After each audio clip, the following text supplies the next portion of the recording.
On ne peut pas dire que ça soit le gros des ventes, mais quand on a envie d'un PC portable et qu'on a envie malgré tout d'avoir un écran de taille correcte, eh ben un PC portable 17 pouces, c'est plutôt pas mal. Dans cette vidéo, je vais vous parler du HP 470 Gen 8 et on va l'ouvrir.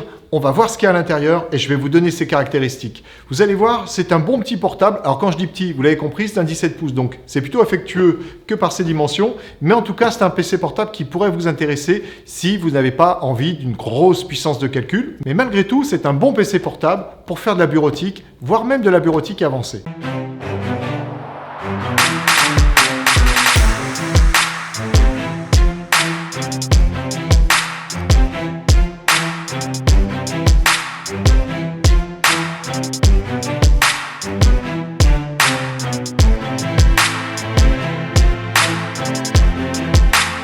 Alors oui, avoir un PC portable, c'est souvent quand même la concession de la taille de l'écran.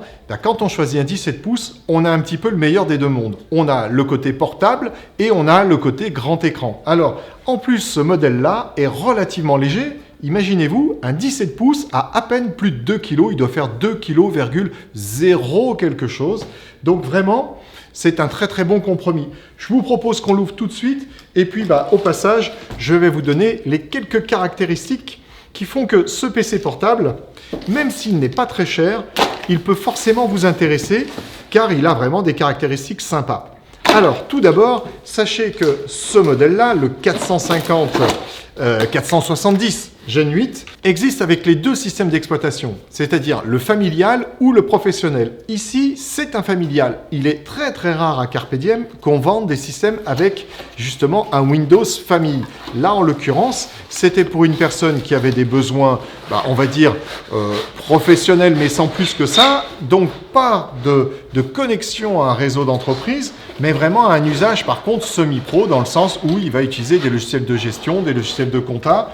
Bon, bref, il a un usage, on va dire, qu'on pourrait avoir chez soi ou alors qu'un artisan pourrait avoir. Donc, si vous êtes un artisan, si vous avez des besoins, on va dire, un petit peu limités malgré tout, c'est-à-dire que vous n'avez pas besoin de vous raccorder à un réseau d'entreprise, eh bien, le Windows 10 Family est plutôt pas mal. Ça a dû faire pas mal de bruit, là, en sortant du carton. Bon, là, maintenant, on va dire que le plus gros est passé. Vous avez à l'intérieur, évidemment, son alimentation, qui est une alimentation classique.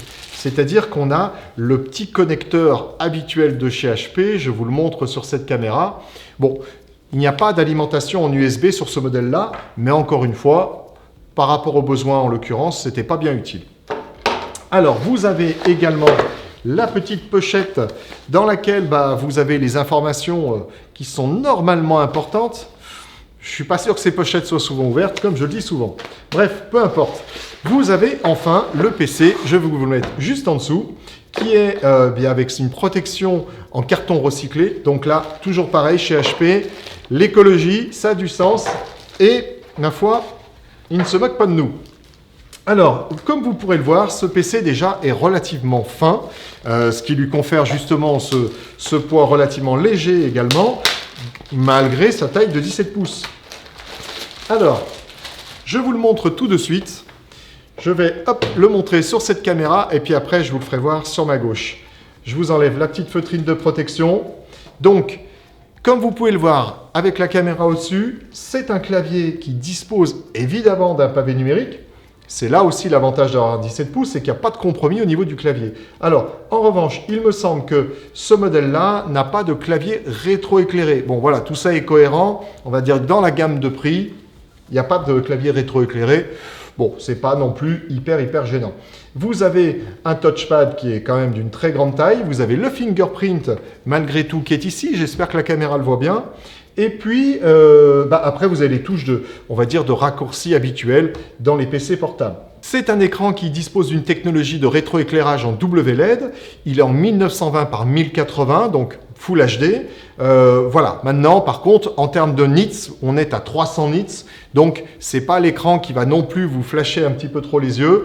300 nits, on va dire que c'est correct. Vous avez la dernière génération de cartes graphiques chez Intel, à savoir la Iris Xe graphique. Et oui, parce que c'est un CPU de 11e génération. Donc c'est un CPU dans ce modèle-là. Je vous mettrai la référence juste derrière moi. 1135 G7 qui est un processeur qu'on retrouve vraiment dans beaucoup de gammes aujourd'hui dans les PC portables. Il a une fréquence de 2,4 GHz en mode normal et il peut monter à 4,2 GHz en mode Turbo Boost. C'est donc un CPU de 4 cœurs qui dispose de 8 mégas de cache. Vous avez un PC qui va pouvoir accueillir jusqu'à 16 Go de RAM. Dans ce modèle-là, dans cette référence-là, on a tout de suite les 16 Go de RAM. Vous avez des déclinaisons en dessous, vous n'avez que 8. Bon, moi, je vous encouragerais quand même à prendre les 16 Go. C'est de la DDR4 en 3200 MHz. Vous avez un disque SSD de 512 Go NVMe. C'est donc un disque SSD rapide. Une caméra qui est en 720p, donc c'est une caméra HD.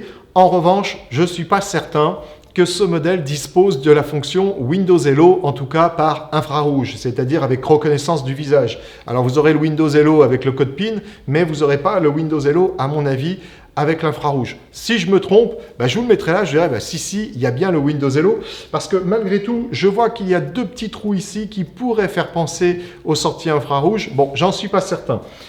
Toujours est-il que vous avez en tout cas une caméra qui est en HD 720p, ça c'est sûr. Vous avez en termes de carte réseau un Wi-Fi 6, évidemment rétro-compatible avec les Wi-Fi inférieurs. Vous avez un Bluetooth qui est en 5 points, donc ça c'est plutôt très bien, comme le Wi-Fi 6 d'ailleurs. Le PC dispose d'une puce TPM, ce qui va vous permettre tout simplement d'aller sur un Windows 11.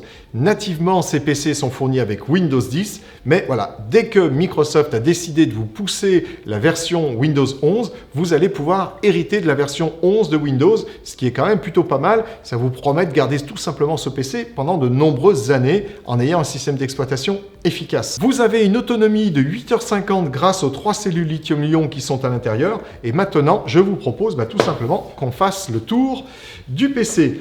Vous avez ici tout simplement la connectique pour son alimentation et juste à côté, vous avez un port USB 3.2 de Gen 1. Vous avez enfin de ce côté-ci un autre port USB 3.2 de Gen 1.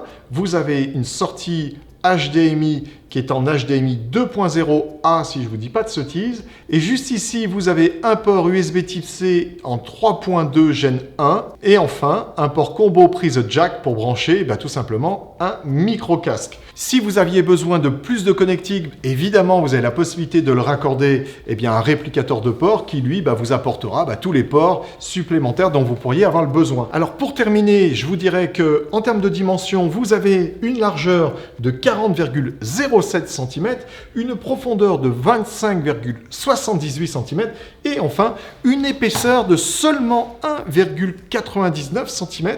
Donc, très clairement, ce PC portable est relativement fin. Je vous encourage très fortement à acquérir une extension de garantie à 3 ans sur site. Comme ça, vous évitez tous les tracas du retour atelier où vous êtes obligé de mettre le PC dans un carton et puis de le voir partir comme ça pendant une dizaine de jours.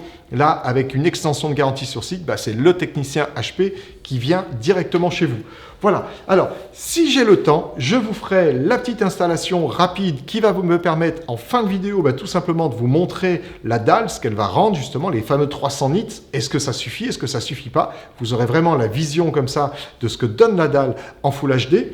Et puis, c'est ainsi que va se terminer cette vidéo. Vous l'avez remarqué, elle a été très courte. On a essayé de faire condenser. De cette façon, vous allez pouvoir passer à la vidéo suivante sur la chaîne de Carpe Diem IT Services et Télécom. Il ne me reste plus qu'à vous remercier d'avoir regardé celle-ci. Prenez bien soin de vous et je vous dis à très bientôt pour une future vidéo.